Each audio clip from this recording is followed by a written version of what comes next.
แด่คุณแม่ผู้ยิ่งใหญ่ในใจลูก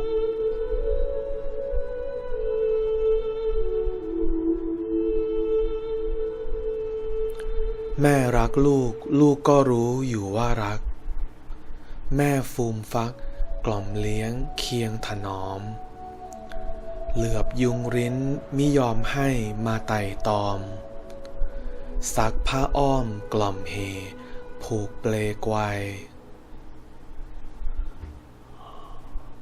ลูกหัดเดินแม่ช่วยด้วยความรักคอยเอ่ยทักยิ้มให้ไม่ห่างหาย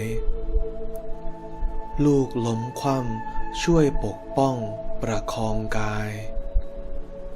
ไม่เหนื่อยหน่ายรักลูกอย่างถูกทาง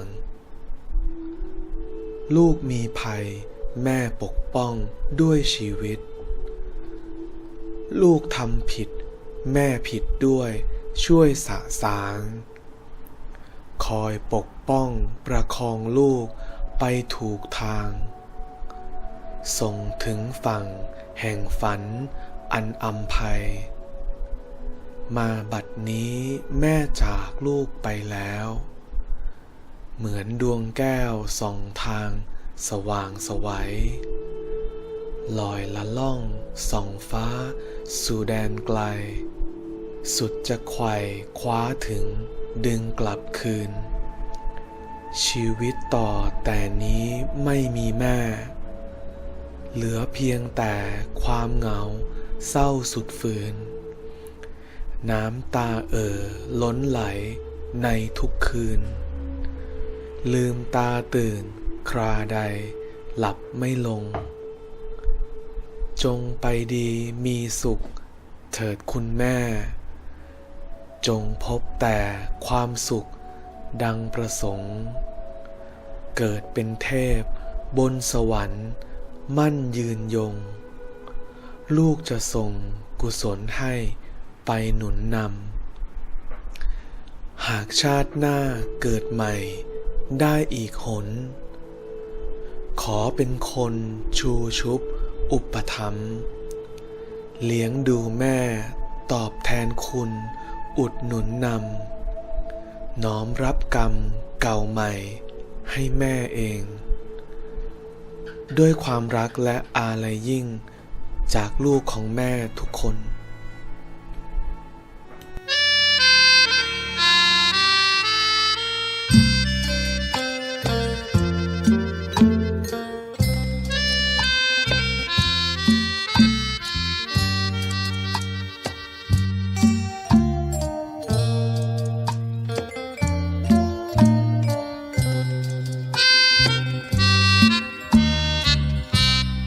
คุณของแม่อยากแท้เปรียบปานแม่ทุกแม่ทรมานแม่สมสารเลี้ยงเพียงดวงใจอยากใครได้หาจะมาเหมือนแกได้ไง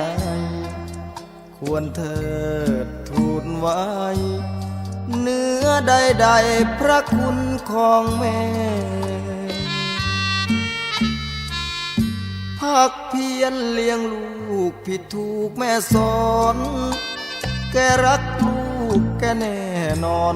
สู้เย็นร้อนแกเลี้ยงลูกแกความจนทนไว้ยังได้แม่แกไม่แค่ใครเล่าจะแลดังแม่แกนั้นคงไม่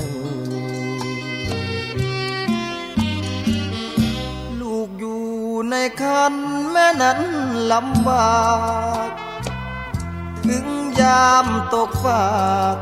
แม่ทนทุกข์ล้นทวีรวมดินรวมฟ้าจะหาดังแม่ไม่มีแม่เราผู้นี้ลูกจะมีแม่เพียงผู้เดียวแฟนเปลกล่อมแม่ยอมสู้ทนแกรักลูกแกทุกคน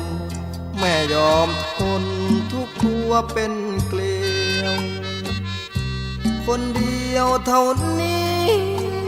เรามีแม่เราผู้เดียว ใครเรา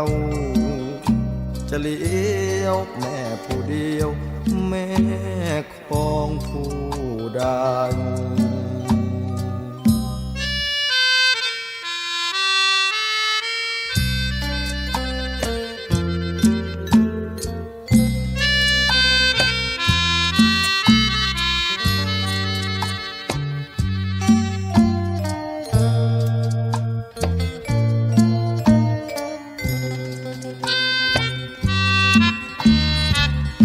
แหวนเปลกล่อมแม่ยอมสู้ท